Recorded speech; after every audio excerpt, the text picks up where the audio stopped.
যদি এবারে বিশ্বকাপে গ্রুপ পর্বে ভারতের বিপক্ষে ম্যাচটা বয়কট করে, তাহলে পাকিস্তান কি কি শাস্তির মুখোমুখি হতে পারে আইসিসির কাছ থেকে আসা।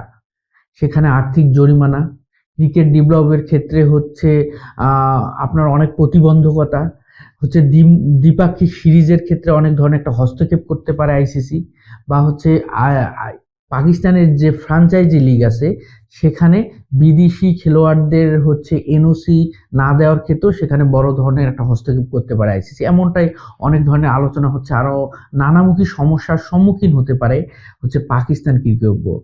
কিন্তু সত্যিকারের অর্থে পাকিস্তান ক্রিকেট বোর্ড এখানে কিন্তু অনেক টেকনিক্যালি ভাবে বিষয়টা হ্যান্ডেল করার চেষ্টা করেছেন, যেখানে পাকিস্তান ক্রিকেট বোর্ড আইসিসি কে অফিসিয়ালি ভাবে কোনো স্টেটমেন্ট কিন্তু দেয়নি যে এবারে বিশ্বকাপে তারা ভারতের বিপক্ষে ম্যাচটা খেলবে না, কিন্তু এই ঘোষণাটা এসেছে পাকিস্তান গভর্নমেন্টের তরফ থেকে।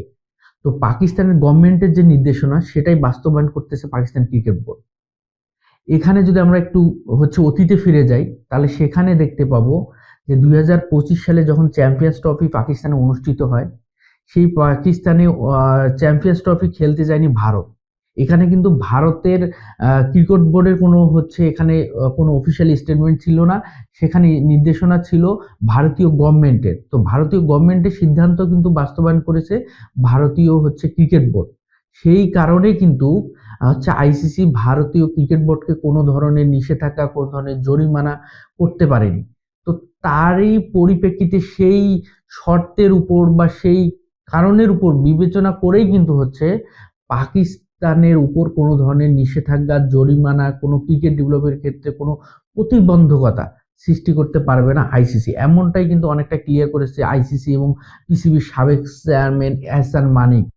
তো আইসিসির জয়শাহ যদি পাকিস্তানের উপর ক্ষিপ্ত হয়ে যদি কোনো ধরনের শাস্তি প্রদান করে, সেটা কিন্তু আইসিসি দ্বিমুখী চরিত্রের মতো কিন্তু আচরণ করবে, দ্বিমুখী নীতি কিন্তু অবলম্বন করবে। এক্ষেত্রে আইসিসি কিন্তু প্রশ্নের মুখে পড়ে যাবে যে নিরপেক্ষ থাকার ক্ষেত্রে আইসিসি কতটুকু সেই জায়গাটাতে এখন পর্যন্ত স্টিল আছে। এবং এখানে যদি আমরা দেখি যে ভারত এক প্রকার নিজেদের ফাঁদে তারা নিজেরাই পড়েছে।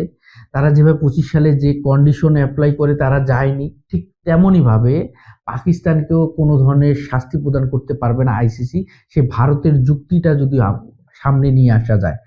তো বোঝাই যাচ্ছে পাকিস্তান ভারতের বিপক্ষে ম্যাচটা বয়কট করবে।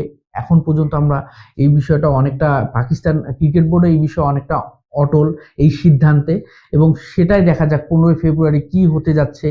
নতুন কোনো হচ্ছে নাটকীয়তার মঞ্চ তৈরি হয় কিনা, নতুন কোনো প্ল্যানে যায় কিনা পাকিস্তান, এবং আইসিসি এখানে বিসিসিআই অনেকটা যে এখানে প্রেসারে আছে, এবং তারা যে বাংলাদেশের উপর ইনজাস্টিস করেছে, তারা পাকিস্তানের উপর যে অনেক ধরনের হুমকি ধামকি দিয়ে যাচ্ছে, পাকিস্তানকে কোনোভাবে ম্যানেজ করার যে চেষ্টা করতেছে, অনুরোধ করতেছে, সেটা কতটুকু সেটাতে পাকিস্তান গলে সেটাও দেখার বিষয়।